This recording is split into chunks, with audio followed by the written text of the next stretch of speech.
हर खबर पर होगी आपकी पकड़। डाउनलोड कीजिए एबीपी लाइव ऐप। तो सुशांत केस की जांच से जुड़ी हर खबर सबसे पहले आप अपने चैनल एबीपी न्यूज पर देख रहे हैं। ताजा अपडेट आपको देते हैं। सुशांत की पूर्व मैनेजर दिशा साल्यान, दिशा की मौत से जुड़ा हुआ है यह ताजा मामला। दरअसल दिशा साल्यान की 8 जून की रात को मौत हुई थी। 8 जून की रात दिशा की मौत के बाद भी 17 जून तक दिशा का मोबाइल एक्टिव था।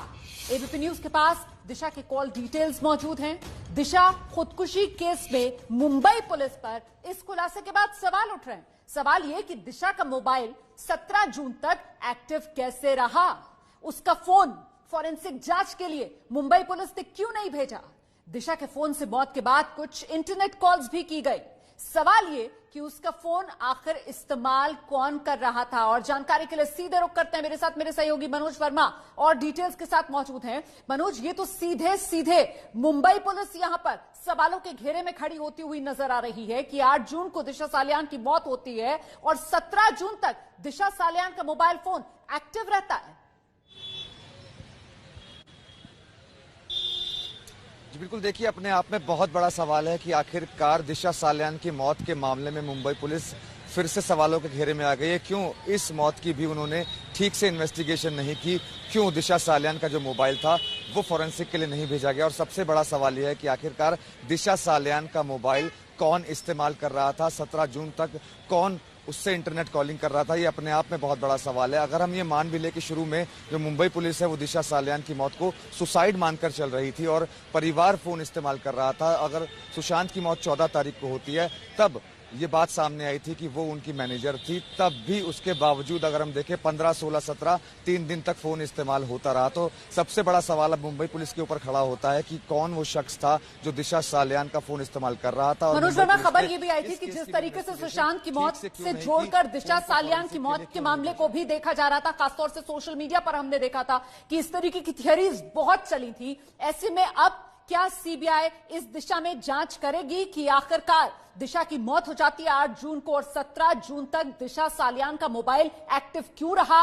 मुंबई पुलिस ने उसे क्यों जब्त करके उसको क्यों फॉरेंसिक जांच के लिए नहीं भेजा? इन सवालों के जवाब क्या सीबीआई तलाशेगी?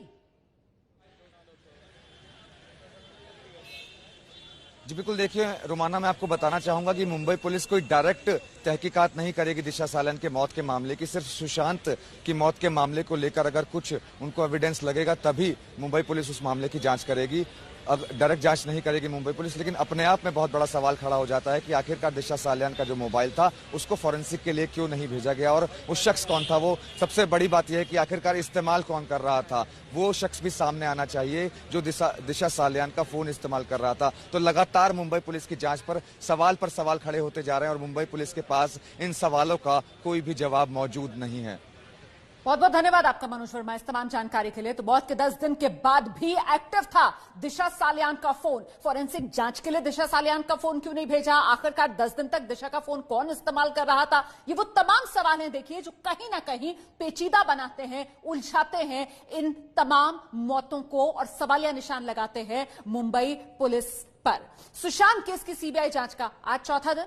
आज भी सीबीआई की टीम सुशांत के दोस्त सिद्धार्थ पिठानी, कुक नीरज को आमने सामने बिठाकर पूछताछ कर रही है। मुंबई में सीबीआई की टीम उस वाटरस्टोन होटल भी पहुंची जहां यूरोप टूर से लौटकर रिया और सुशांत दोनों रुके थे। यहां सीबीआई की टीम ने सिक्योरिटी इंचार्ज से लंबी बातचीत की है, गेस्ट रिकॉर्ड खंगाले हैं, बाकी सारी डिटेल्स अपने साथ ले गई है सीबीआई की टीम।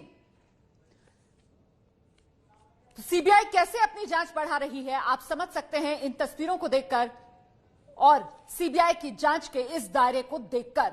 सुशांत का केस उलझा हुआ, सुलझाने में जुटी हुई है सीबीआई।